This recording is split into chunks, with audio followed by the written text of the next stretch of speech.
All right, let me do a quick summary of the request for commentary on Luke Thompson's video where he asked the question, is this little corner of the internet demonic?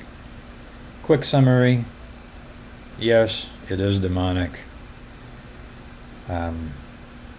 However, one of the least demonic places on the internet, one of the least demonic communities on the internet, however, still demonic.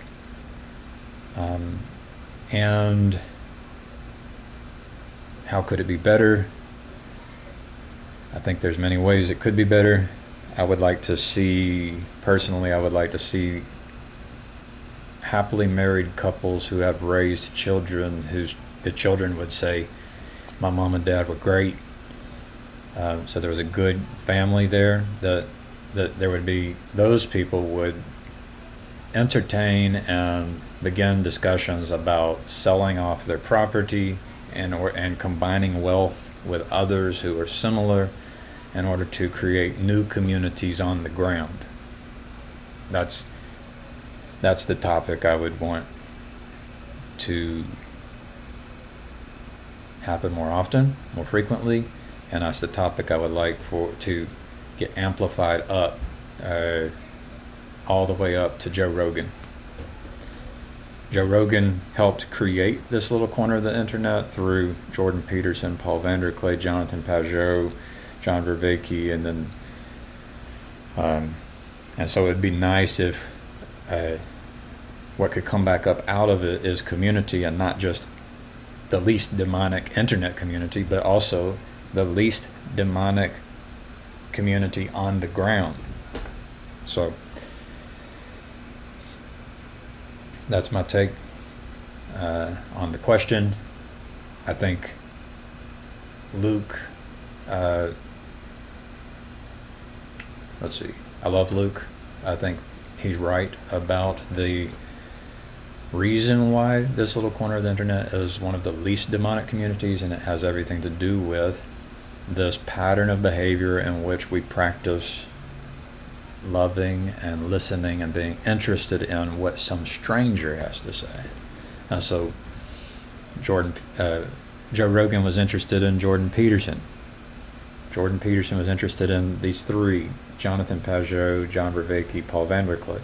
Paul Vanderklay was interested in just strangers on the internet, homeless people on the internet and outside of his church. And so this practice of being interested in, caring for, loving, and listening to a stranger is really what makes this little corner of the internet the least demonic place on the internet, or one of the least demonic places on the internet. I would push back against Luke on his ideas of coercion,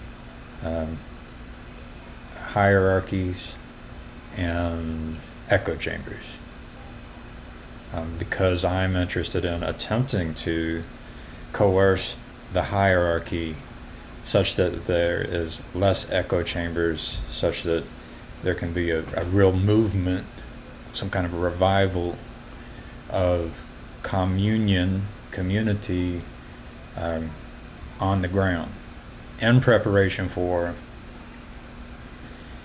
the apocalyptic AI, artificial intelligence, just doing shockwaves throughout the economy, in which human intelligence has been in demand, and in which human intelligence will become, there will be less demand for human intelligence. And so I think it's about time for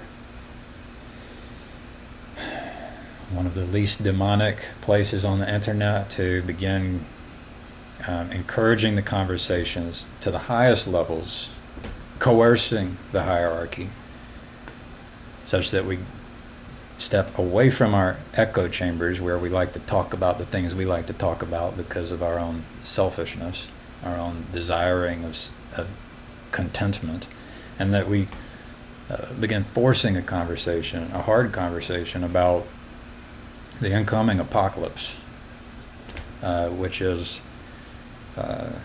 which I hope never happens, but I see could happen, and that it would be wise if we prepared for it. So there you have it. That's my summary. In addition to my attempt to coerce all of the people on the internet.